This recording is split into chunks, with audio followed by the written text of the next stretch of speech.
Hello everyone. Welcome back to STS. 사이언스, 테크놀로지, 이코노미, 스트래티지 등을 고민하는 곳입니다. 리튬 가격은 대폭락할 것이다. 현재의 리튬 이온 배터리는 다른 배터리 또는 다른 기술로 대체될 것이다. 배터리의 적은 배터리라는 겁니다. 그래서 현재의 배터리 주식은 역사적 고점 지난 것으로 봐야 한다. 이런 점을 정리하려고 합니다. 어제 9월 9일 포스코 주식에 대한 투자 판단 영상에서 사진과 같은 댓글에서 그 두 가지 쟁점에 대해서 저의 견해도 공유하겠습니다. 그래서 훌륭한 문제제기 감사드립니다. 리튬 이온 배터리 4대 구성 요소는 양극재, 음극재, 전해질, 분리막 이렇습니다. 그래서 양극재 주요 재료인 리튬, 니켈, 코발트 이런 게 있는데 이거 선물 가격 그래프부터 보겠습니다. 시간축을 5년, 1년 이렇게 설정해서 보면 니켈, 코발트 가격 대폭락한 사실 확인됩니다. 그런데 리튬 가격은 횡보 상태입니다. 대략 작년 12월 초부터 금년 3월 초 이렇게 3개월 동안 가격이 한 2.4배 폭등을 한 다음에 대략 6개월째 횡보를 하고 있습니다. 그 기간에 보완제라고 할 수 있는 니켈, 코발트는 가격이 폭락했다는 겁니다. 그래서 이 리튬의 본질이 무엇인가? 기본 물성은 배경사진에 캡처를 해뒀습니다. 나무 위키에서 제가 참고한 것입니다. 가장 가벼운 금속이어서 기름에 둥둥 떠 있다는 것이고요. 물이나 산소하고 격렬하게 반응을 한다는 겁니다. 그래서 아이오닉 5가 부산 쪽 톨게이트 빠져나오면서 분리막하고 충돌한 이후에 화재가 났을 때 출동한 소방대원이 보통 방식으로 물을 뿌리면은 더 격렬하게 불타올랐다는 거 이거 아니겠습니까? 리튬은 희소성 금속은 아니라고 봅니다. 그래서 대략 나무 위키에 있는 내용을 보면 지각이 한 0.0017%라는데 이게 아연, 구리, 텅스텐, 코발트보다는 좀 적고 주석이나 납보다는 좀 많다 이렇게 나무 위키가 말하고 있습니다. 생산국은 미국, 칠레, 호주, 캐나다, 중국 이렇게 쭉 있고요. 최근에는 볼리비아 우유니 사막에 또 많이 나왔다 그러고 또 어떤 데는 체코의 치노백이라는 폐광 지역에서 지금 유럽 최대 규모의 리튬 매장량이 확인됐다는 거 아닙니까? 그래서 얼마 전까지는 호주가 세계 최대 매장 지역으로 이렇게 다 알려졌었는데 지금은 볼리비아, 칠레, 아르헨티나 이쪽을 리튬 트라이앵글이라고 이제 별명을 붙여서 저 지역의 전 세계 매장량의 70% 이상 있다 이렇다는 겁니다. 즉 다시 말하면은 리튬은 전 세계에 분포하고 있고 새로운 매장지가 계속 발견되고 있다 이런 겁니다. 가령 이제 2016년 자료 또 나무 위키에서 이제 본 내용인데 거기에 의하면은 미국 리튬 매장량은 한 690만 톤이었고요. 미국 제외한 전 세계 매장량이 확인된 게 그 당시에 약 4천만 톤이었다는데 당시 세계 리튬 소비량은 한 37,800톤이라는 겁니다. 그러면은 4,690만 톤 나누기 37,800 이렇게 3.78만 톤 이렇게 해보면은 단순한 산소로 대략 한 1240년 이상 사용할 수 있다. 연간 사용량이 10배로 늘어난다 해도 120년 이상 사용할 수 있다. 이런 거 아닙니까? 근데 리튬도 계속 새로 발견된다는 겁니다. 그래서 제가 보기에는 바닷속에는 얼마나 있을지 주고 계산 안 한 거 아니냐 이렇게 보이고요. 지구 표면에 대략 75%를 바다가 덮고 있고 그래서 해저에 리튬 없다고 할 수 없을 것이고요. 또 재미있는 것은 바닷물에서 리튬 추출하려는 기술도 지금 연구 중이라는 거 아닙니까? 그래서 조만간 어떤 길실이 맺겠죠. 예, 리튬을 캐내면 돈이니까 이런 겁니다. 그래서 리튬 가격이 폭등을 하면은 리튬 공급도 폭증할 것이다 이렇게 추론하는 것 이게 바로 공급 법칙 아닙니까? 예? 그래서 이제 뒤에서 보겠는데 폐배터리 리사이클링 정책 이게 이제 본격적으로 전 세계에서 이제 시행이 되는데 그것의 경제적 의미는 바로 리튬 공급 증가라는 겁니다. 리튬의 공급은 앞으로 급증할 것으로 봐야 하고요. 예, 그래서 댓글에서 쟁점 2가 제기하는 사실은 포스코가 리튬 상투 잡은 거 아닌가 이게 주목이 된다는 겁니다. 대략 그 3년 전에 한국은행이 금덩어리 상투 잡은 사실이 있습니다. 예, 그 당시 금값이 연일 사상 최고치 갱신하던 그 시절인데 한국은행이 외환 보유 수단 다양화한다는 명목으로 금을 샀다는 겁니다. 그렇게 보도가 됐습니다. 그런데 이거 얼마 전에 제가 말씀드렸는데 제가 그 당시에 금값, 은값 이거 한 40여 년치 데이터 분석을 한 결과 금값 저거 결국 장기적으로 하락할 거다 이런 영상을 그 점에 올렸다는 겁니다. 그 이후에 금값은 계속 하락하는 중입니다. 그래서 그 영상 지금도 있습니다. 예. 리튬의 공급 급증은 그래서 이론이 없을 것 같고요. 예. 예. 누구도 반대할 수 없을 것 같습니다. 리튬 공급은 급증합니다. 예. 만약 리튬 수요가 더 급증한다면 그러면 가격은 강세를 유지할 것인데 리튬 수요가 줄어든다면 가격은 폭락할 수밖에 없습니다. 예. 또 이런 어떤 그 추론도 아무도 다른 의견이 없을 것 같습니다. 그래서 지금부터 리튬 수요 급감할 것이라는 점을 보려고 한다는 겁니다. 먼저 반론을 깨기 위해서 리튬 수요 급증한다는 논거가 뭡니까? 그거는 사진처럼 전기차 추진수단이 배터리라는 것이고 현재 이거 리튬이온 배터리 LIB이고 즉 현재 리튬, 니켈, 코발트 대량 수요처는 전기차 LIB라는 겁니다. LIB 리튬이온 배터리를 쓰는 전기차라는 겁니다. 운행 중 CO2 뿜어내지 않는 친환경차가 앞으로 엔진차를 계속 대체할 것이다. 이러면서 배터리 수요가 스카이라켓 엄청 늘어난다 이렇게 될 거라는 겁니다. 그래서 거기 데이터들 많이 나와 있지 않습니까? 데이터도 있고 그래프도 있고요. 2030년까지 전기차와 배터리 수요가 어마어마하게 늘어날 거다 이거 아닙니까? 그래서 리튬 수요도 엄청 늘어날 거다 이런 거 아닙니까? 저 전기차 엄청 늘어나고 그러니까 배터리 수요도 엄청 늘어나고 그 배터리 만드는 핵심 소재가 이제 리튬이니까 리튬 수요도 폭발할 수밖에 없을 것이다 이런 거 아닙니까? 그런데 이거 저는 너무 진보하게 들리고요. 너무 진보합니다. 예. 그리고 전혀 설득이 되지 않는다는 겁니다. 그 그림의 좌상단 그림에서 최근 2, 3년간 작년까지 21년까지 최근 2, 3년간 급증한 그거는 사실입니다. 예, 그건 확인됩니다. 예, 다 지나간 거죠. 근데 앞으로 이후 23년 이후는 어찌 될지 알 수 없습니다. 모릅니다 이거. 그래서 이제 더듬어 봐야 한다는 겁니다. 예, 지금부터 더듬어 본다는 겁니다. 여기서 제가 저희 눈길을 끌었던 게 제가 그 붉은 동그라미를 쳐놨습니다. 예. 지금 작년까지 폭증하던 유럽 전기차 수요 금년에 지금 꺾이는 모습입니다. 그렇죠?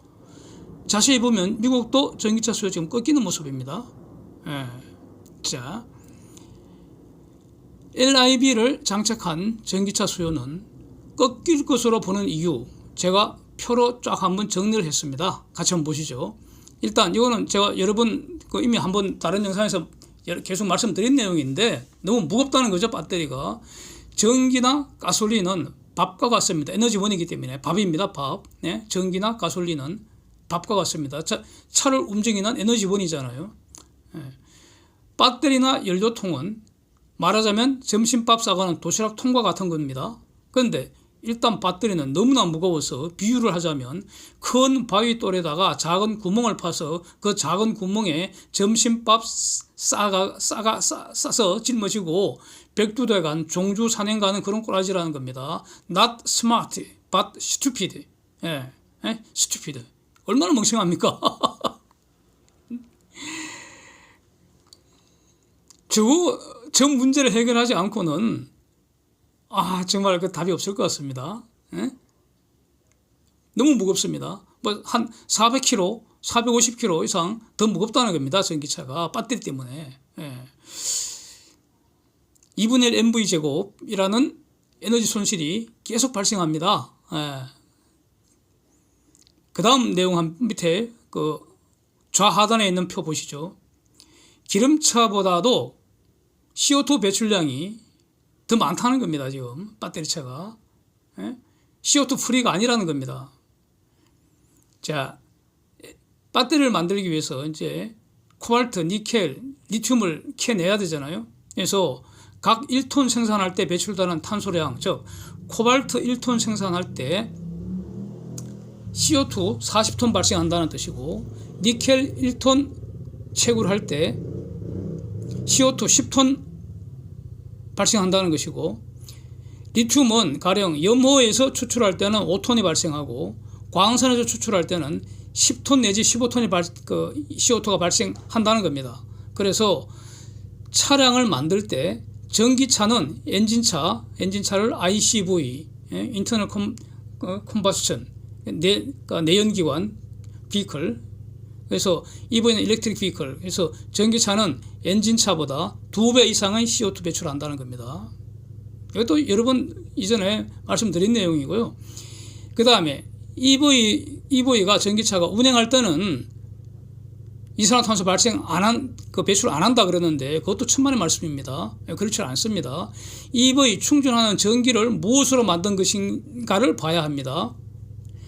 100% 그린 전기로 충전하지 않는 한 운행 중에도 배터리 전기차가 이산화탄소 배출한다는 겁니다. 즉 가스로 발전한 전기로 충전한 전기차는 결국 가스 태워서 운행하는 것으로 해석을 해야 되지 않겠습니까? 만약 현재 한국의 발전 비중이 석탄 32%, 가스 30%, 원자력 20%라면은 전기차 운행거리의 32%는 석탄 태워서 갔다는 것이고, 30%는 가스 태워서 갔다는 거고, 20%는 원자력으로 운행하는 것이다. 이렇게 해석을 해야 되는 거 아닙니까? 전기의 본질은 2차 에너지이기 때문에 CO2에 관한 한 전기를 만든 1차 에너지원을 봐야 한다. 뭐 이런 뜻입니다. 여기도 뭐 이론이 없을 것 같습니다.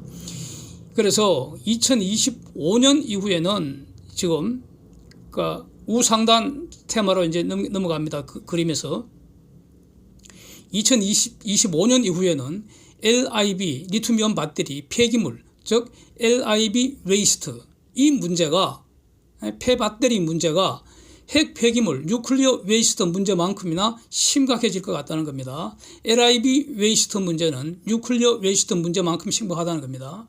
전기차 사용이 증가하면 증가할수록 폐배터리 문제가 더욱 심각해진다, 이 말입니다. 그래서 현재 배터리 1GWh당 대략 5,000톤의 폐배터리가 발생한다는 이런 산수입니다. 추정치인데, 자료사진 이거 눈으로 쭉 한번 확인해 보시면은, 그러면 앞으로 폐배터리가 얼마나 많이 나올지 그야말로 어마어마한 숫자가 나온다는 겁니다. 네. 거기 보면은 2030년에 배터리 한 5TWh 이렇게 만들 것 같다. 그렇게 지금 이런 추정치가 있지 않습니까? 그 말이 만약 정말로 그렇게 된다면은, 그로부터 대략 한 10년 내지 15년 지나면은 5TWh, 5,000GWh 아닙니까? 그러면은 대략 25,000톤의 폐배터리가 나온다. 상상이 되십니까? 이거 얼마나 심각한 문제인지. 이런 뜻입니다. 이건 뭐 어쩔 수가 없습니다. 그래서 앞에서 전기차 사용 급증한다. 그 그래프 많이 봤지 않습니까? 그 그래프 많이 봤죠. 전기차 사용 급증한다.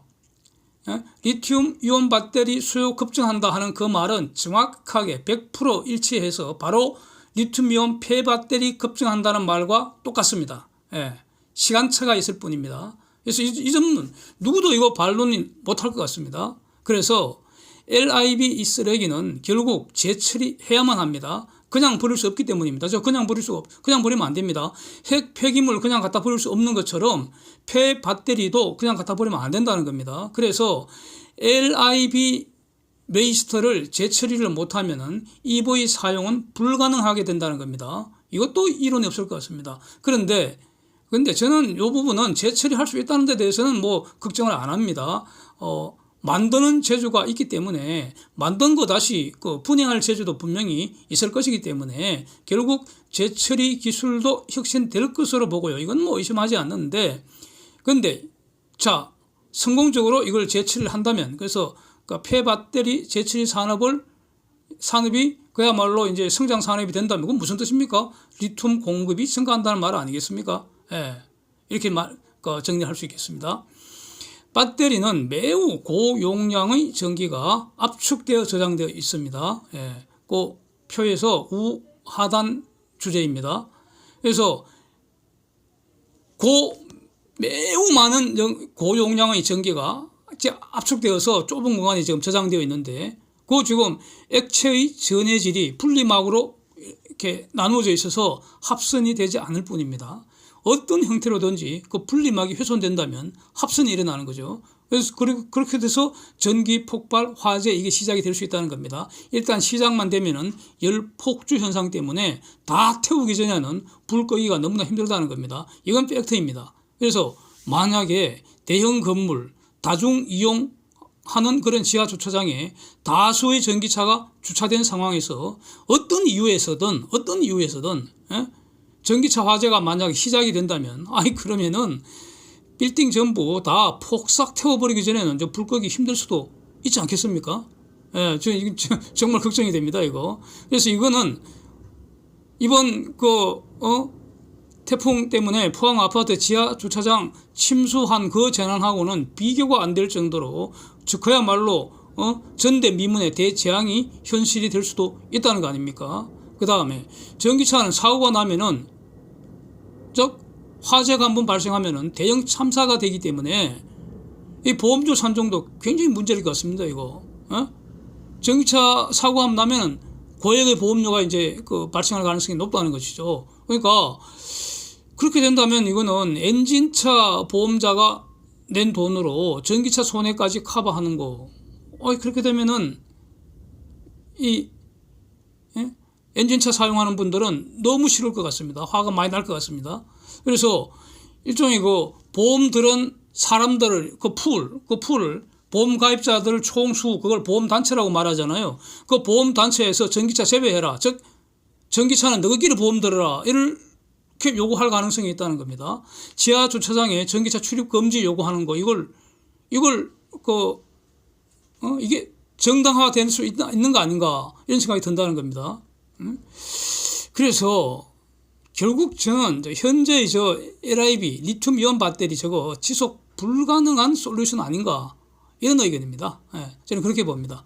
이거는 그래서 제가 얼마 전 영상에서도 대략 한 3년 전에 저도 전기차 매니아였는데 그 이후에 견해가 바뀌었다고 말씀을 드렸습니다. 지금도 마찬가지입니다. 그래서 현재의 리튬이온 배터리 제거는 지속 불가능한 솔루션이다 이겁니다. 대체제 나올 수밖에 없다고 봅니다. 그래서 대체제가 뭐가 있겠는가? 배터리의 적은 배터리라는 겁니다. 그래서 리튬이온 말고 다른 배터리 가령 나트륨 이온 전지 이거는 상용화 직전이라고 그러고 있고요. 그 다음에 지금 전해질이 액체니까 문제인데 그러면 고체로 만들면 어떤가? 이게 바로 전고체 배터리 아닙니까? 그런데 따지면 말해 이것은 배터리를 대체한다는 그런 것이고요. 그런데 근본적으로 제가 주목하는 것은 다른 기술이 현재 리튬이온 배터리를 대체할 가능성, 저는 오히려 이게 가능성이 장기적으로 더 높지 않을까 이렇게 저는 정리를 하고 있습니다. 가령 탄소 포집 기술이 혁신이 된다면 굳이 배터리 사용 안 해도 되잖아요. 모바일용으로는 너무 불편하다는 겁니다. 이 핸드폰에 사용하는 거하고는 다르다는 겁니다. 그렇고 탄소 포집 문제를 다른 방식으로 해결할 수 있다면 그러면 굳이 배터리 사용 안 해도 되지 않겠는가 이런 겁니다. 그래서 저 같으면은 리튬 공급은 증가하는데 수요는 급감할 가능성 주목하기 때문에 현재 저렇게 높은 리튬 가격 유지될 수 없다. 조만간 폭락할 거다. 3, 4년 이전 수준으로 돌아갈 거다. 저는 이렇게 보고 있습니다. 그래서 전기차 주식이나 LIB 주식이고 배터리 관련 주식들 모조리 처분하는 것이 현명하다. 저는 이렇게 정리하는 겁니다. 그 다음에 댓글이 쟁점 1과 관련해서는 다 이거 저는 맞는 말씀이고요. 전혀 이의가 없습니다. 탄소 중립으로 가기 위해서 포스코도 사진과 같이 자신들의 방식, 즉 하이렉스라는 수소 환원철로 한다는 겁니다. 이거는 포스코 홈페이지에서 제가 자료 도움을 받은 것입니다. 포스코 홈페이지에 있는 자료입니다. 그래서 저기서 말이죠. 본질은 수소 환원 방식이 새로운 지식 아닙니다. 포스코가 하겠다는 저 방식이 새로운 기술일 수는 있는데 수소로 환원한다는 그게 새로운 지식은 전혀 아니고 수소는 원래 환원제입니다. 원래부터 환원제입니다. 산소하고 잘 결합할 수 있는 게 그 환원제를 사용할 수 있다는 겁니다. 그래서 전혀 새로운 지식이 아니고요. 즉 그런 원리는 이미 수백 년 전서부터 다 알려진 사실이고요. 그러니까 석탄 환원을 한 이유는 뭔가 구하기가 쉽고요. 수소는 구하기 어렵잖아요. 예?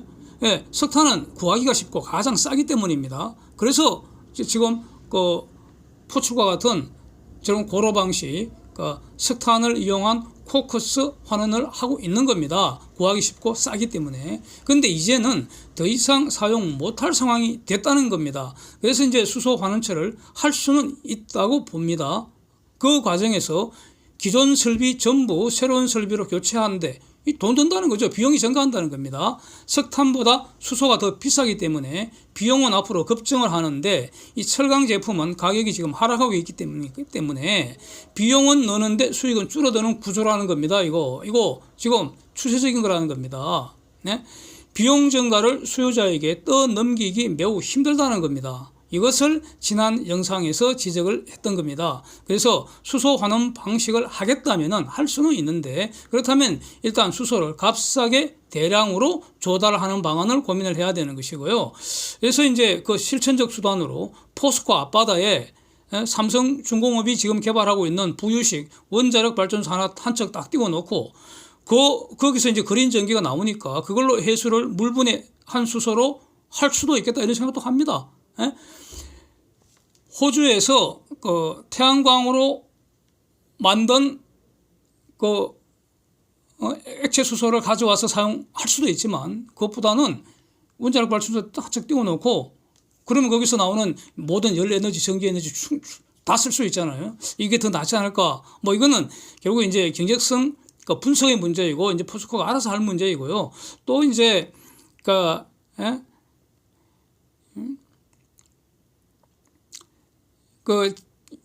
지난 어저께 영상이 아니고 한 일주일인가 열흘 전에 올린 다른 영상에서도 제가 말씀드리는 것이 만약에 포스코가 소형 원자력을 사용을 한다면은 원자력은 1차적으로 많은 열이 나오기 때문에 매우 양질의 열이 나오기 때문에 그 열을 전기로 바꿔서 쓸 수도 있고 열을 그대로 이제 사용을 한다는 것이죠. 즉 열을 가지고 직접 철광석을 열분해하는 방법을 새롭게 연구할 수도 있겠다는 겁니다. 모든 물질은 열받으면 분해됩니다. 철광석이 분해된다는 것은 철광석이 산화철이니까 철과 산소가 결합되어 있는데 열받아서 부숴버리면 철과 산소를 분리될 거 아닙니까? 그건 이론이 없을 것 같고요. 그것도. 예, 그래서 나오는 산소를 수소를 갖고 포집할 게 아니라 그냥 공기중으로 보내버리는 거죠. 산소를. 그러면 더 좋지 않을까? 이걸 왜 연구 안 하는지, 저보다는 더 이제 이런 분야는 좀 전에 말씀드린 이 분야는 포스코에 있는 분들이 훨씬 더 이제 전문가들이니까, 저는 의문이라는 겁니다. 그래서 질문하고 싶다는 겁니다. 제가 오히려 포스코 담당자들에게 질문하고 싶다. 뭐 그렇고요. 하여튼 이런 의견을 한 열흘 전인가 그 영상에서 이제 올렸던 것이고, 뭐 그렇습니다. 예. 그래서, 이 대규모 열은 소형 원전에서 탄소 배출 없이 공급받을 수 있다. 그리고 그 열을 가지고 전기로 바꿔서 사용할 수 있다. 이제 그래서 결국 지금 포스코 내에도 자체적인 발전소도 있다는 거 아닙니까? LNG 발전 있다는 것인데 그럴 바에야 소형 원자력 발전소 갖고 있는 게 낫잖아요. 그것도 부유식으로 하는 게 더 낫지 않을까? 뭐 그런 의견입니다. 네, 의견입니다. 이제 마지막으로 포스코 매출 실적 정리한 표 한번 보십시오. 사업 보고서 근거로 이제 제가 정리한 건데 철강이 주력 캐시카우라는 거 다시 확인되고요. 이건 누구나 다 아는 사실 아닙니까? 지금 포스코 사업 부문을 철강 부문, 그다음에 인프라 부분, 그다음에 소재 부분 이렇게 크게 나누어 놨는데 사업 보고서 상에서 그래서 이제 문제는 지금도 철강 부문이 가장 많은데 인프라 부분의 대략 60%가 철강에서 파생된 것이고요. 그 나머지는 건설 부분입니다. 리튬 사업이 포함된 소재 부분은 그야말로 현재 미미합니다. 그래서 다만 이제 포스코 입장은 철강에서 번 돈으로 새로운 미래의 먹거리에 투자하겠다. 이런 어찌 보면은 아주 건전하고 칭찬받을 만한 그런 야망을 갖고 있는데 자 좋은 생각을 갖고 있다고 항상 실현되는 건 아니니까 리튬 비즈니스는 저 상투 잡은 거 아닌지 앞으로 한번 주목해 보겠습니다. 해피 추석. Thanks for watching. See you next.